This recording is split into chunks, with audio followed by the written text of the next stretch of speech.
dans les moyens que tu peux mettre à disposition via Haussmann.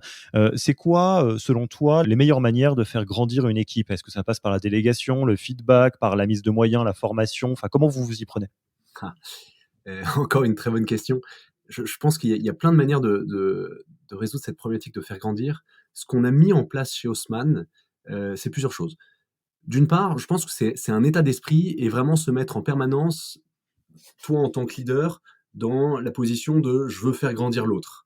Et de faire en sorte que chacun des membres de ton équipe, à la fin, devienne meilleur que toi-même sur toutes les compétences que tu as.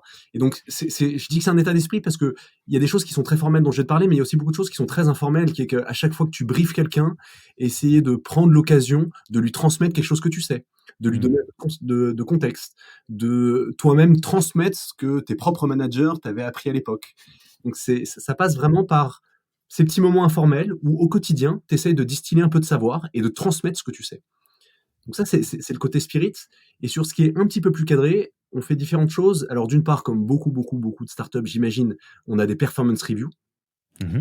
tous les 6 mois avec un fichier très clair qui permet de normer la performance, quelle que soit l'équipe, et également de normer la performance sur les soft skills. On a également beaucoup de one-to-one, donc ça, je pense que c'est un outil qui est assez puissant, finalement. À chaque fois qu'on l'utilise, on est quand même très content. Chaque équipe s'organise un peu comme il entend, mais de manière générale, tous les managers ont des one-to-one réguliers avec les membres de leur équipe, et quand je dis régulier, c'est toutes les 2 semaines.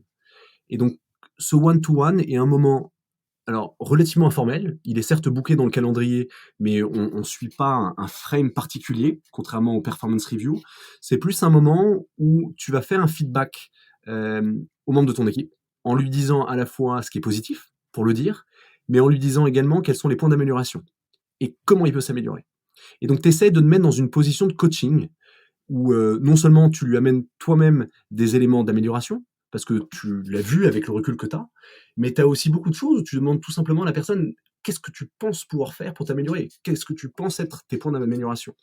Et le fait de faire un suivi comme ça régulier toutes les 2 semaines permet vraiment à la personne de grandir. Si ça vous a plu, abonnez-vous à Yaniro Podcast et à la newsletter Yaniro en allant sur le site www.yaniro.co.